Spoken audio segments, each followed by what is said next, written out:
Yes, hello, thank you, and welcome to the fourth and final session of 20 cool things you can do with your plant records. So we're going to have 5 more topics to talk about, and yeah, let's get started. So the next one we're going to talk about is titled Label Designer Economy Class. Now, most gardens have labels in their gardens, and it's of course very important that that part of the garden is efficient, and or the part of the running of the garden takes as little time as possible. And when you produce labels, there are plenty options of producing labels. Typically label production will happen through the item management screen, and you can do. There are several methods of creating a list of plants that needs new labels. The most common thing is to just create a task list, and I can pick up someone here, like we have one. We can just do inventory bed 44, like we had in a previous example, and then we can search on all those plants and produce new labels. Where we, in this case, 15 labels. You can then just produce the labels here, select the label type, whatever you want. And then there are 2 methods. You can then export the data to XML, tab, Excel spreadsheets, etc., and then import it into your label printing software. But what is more efficient is to, of course, just produce the labels through mail merge in Word. So if I do that, you will see that, let's bring that up. You will get the labels presented to you like this, so you can just print it straight out to the label printer. These labels are designed for Gravigraph printers. And the final thing I'm showing you here is a technique we use if you want to present your taxon name in italic. The mail merge doesn't support any font styling, but we have a label template where we use a field name called taxon name tagged, where we put squarely brackets around anything that needs to be italic. And then you can use the IrisBG plugin and convert all the italic to, or the squirrely bracket into italic. So you get then fully nice looking labels that uses the code of nomenclature in terms of italicized text. That plugin is available on our website for download. So you can actually get quite far without having to invest or to understand how to use a very advanced label design software. And there is a tutorial on how to design labels on our video video tutorials, so you can get cracking with that. So that was the example of label designer. The next topic is titled comes with Airbag, but can be disabled.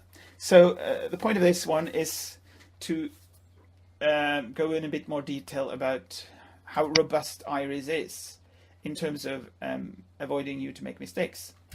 I showed you one example earlier on about deleting contacts, which is it will prevent you from deleting contacts that already have relevant records related to it, and that goes for other data as well.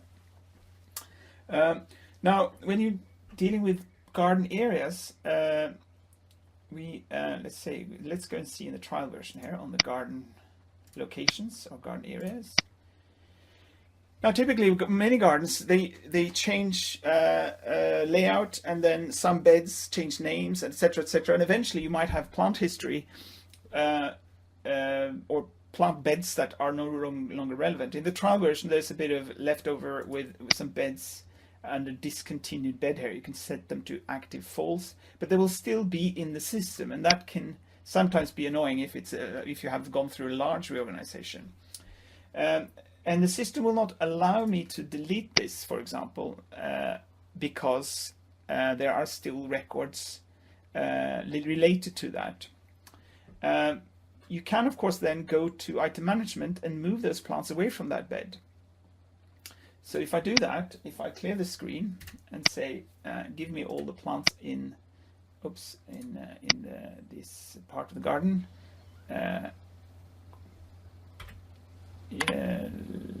useful plants, you will see that I have 6 dead, all dead, but they're still there. So I can't. So what I should do then is I can update these and move them to somewhere else. We know that this was perennial bed 1. That is what it's now called. So I'm going to move all this and say that's where it was, but I'm just going to say originally in useful plants bed. That's then the name it was. Now if I make this change, Iris will automatically generate a history, so it will assume that I'm actually moving these plants to the new location. That's not what we want to do. We want to actually correct the historic data. So I can go here and then just change the historic information without making any changes. So I'm just going to fix all these to make it new. So I'm just need to select them all. That's important as well. Oops. It's not by default not selected. And then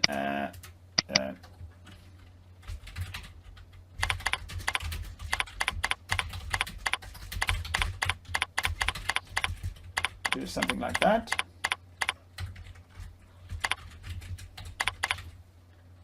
And then the new location was perennial bed 1. And then we do correct, no history change.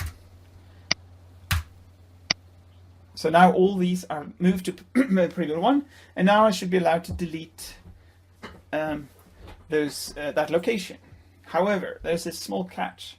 We now, by default, only looking at relevant plants. We actually should tidy up historic entries as well, which I should have done straight away, but I'm going to show you how to do that. So if I go down here and search for plants in this useful useful bed here, and then, but I'm going to search for item history as well. Then we see we get even more entries. So we need to sort that out as well.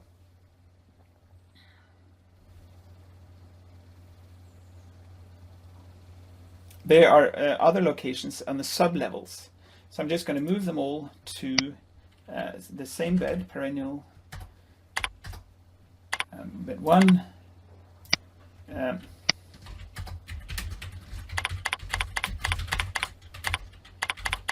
Like that. And then we don't need to do anything else. So I'm just going to go correct, no history change. So now we moved historic entries as well, and then we should be allowed to remove that bed altogether.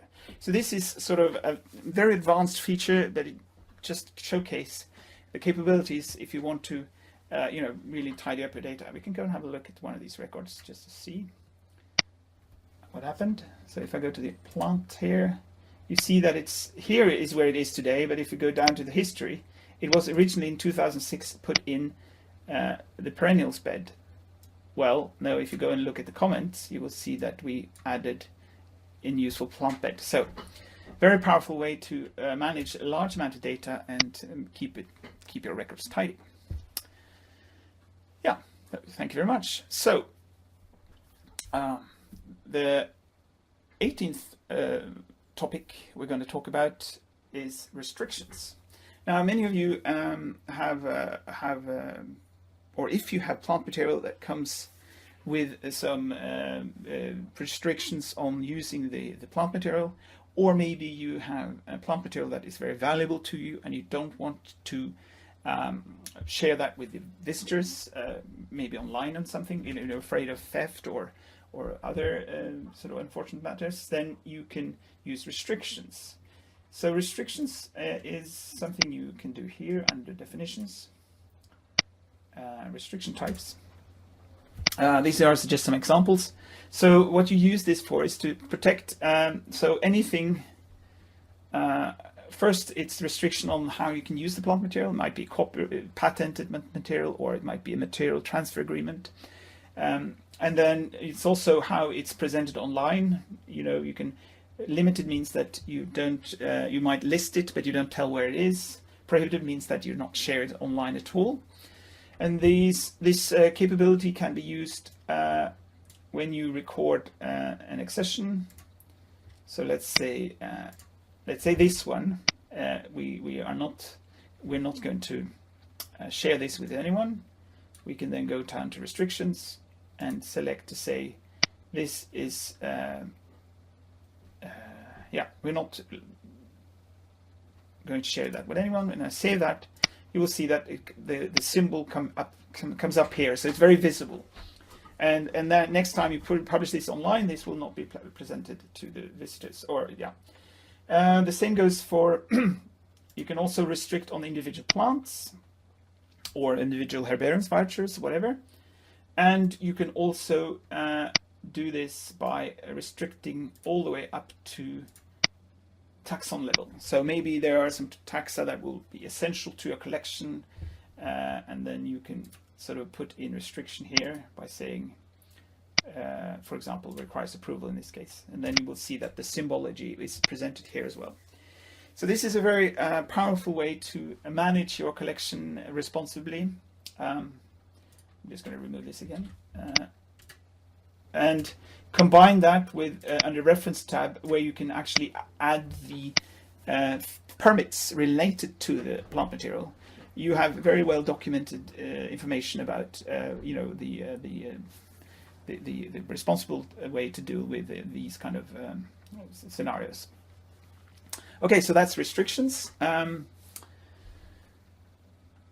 The next topic we're going to show you is the mapping capabilities. And one thing that, well, everybody knows that these maps are very easy to share. You know, if I want to produce a map here of my rhododendron collection, for example, I can go down here and say, no, I need to go under taxon and say rhododendrons.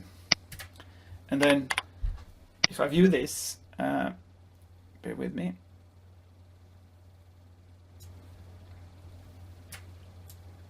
You will see this is my rhododendron collection, and there are capabilities where I can share this map. I can put on some labels, zoom it in, and then maybe send that to someone. However, you can share it as a map with a picture with a spreadsheet. Another cool feature that is even more powerful, or could be, especially if you're dealing with wild collected material, maybe you want to show people someone, you have your national collection of azaleas or something, and you want to share that with someone.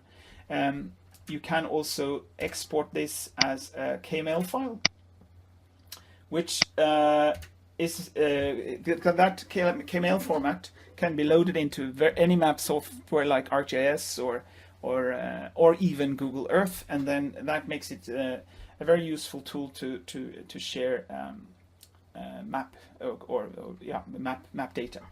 So a very powerful way to do that. You can of course export spreadsheets with coordinates as well. Excuse me. Okay, so sharing data in general is very easy in Iris, but map is particularly handy, especially the KML format.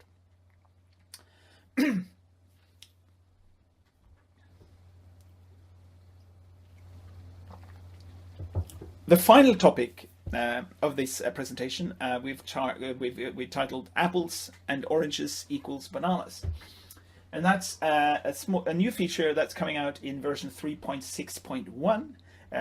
End of June 2016, where we have added a feature that I'm going to show you. It's probably the most powerful power toy for data nerds, and you will find that under the task screen. And there's a little button here called Wizard, which I will present to you. So the scenario here is, let's say you have a collection of rhododendrons. In this garden here, we decide that we want to build up our rhododendron collection, and we've created a task list. I'm going to bring that up, which we have called rhododendron collection target for 2016. So these are the taxa that we would like to see in our rhododendron collection at the end of year 2016. Okay, that's great. Now, of course, we have already a few rhododendrons in our collection. So what we want to do is to see what do we need to purchase or we need to acquire to get to this target. Okay, so what I'm going to do then is first I'm going to build a new list over which I'm going to call Rhododendron Collection 2016. So this is all the rhododendron accessions we have in our collection. So I'm going to go in here. I'll bring up the accession screen. I'm going to just search for rhododendrons. However, I want to make sure I only get the living. We're not interested in the dead ones. So I need to make it a bit slightly more refined search. I'm going to go to make sure I get all the plants. We're not interested in vouchers, just plants that are existing. And then we go to taxon, and we're going to search for rhododendrons. And here we got 11 different ones. It's only 6 different taxa, but I'm just selecting all the accessions. There we go. So here we go. We have now the collection, and then we have our wish list. And now we're going to go and create our shopping list. That's when this wizard comes into play. So we're going to create a new task called Rhododendron. I'm just going to call it shopping list 2016.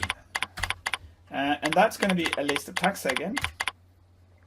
And the first task is then our collection target. And the second one is our existing collection. And then we have the possibility to create a task that only includes the taxa in both, or in this case we want complement. We want all the ones that are in this one and not in this one. We could also create, all possible combinations are available here to you. So it's a really powerful tool to play with these lists. And let's see what happens. There we go. Here's our shopping list. And then we can give this responsibility to the botanist, who's going to make sure we get those. And he can then tick off every single individual after, as he managed to acquire these plants. So that was apples plus oranges equals bananas. Thank you very much. I hope you enjoyed this presentation. And for more details, visit our website, irisbg.com.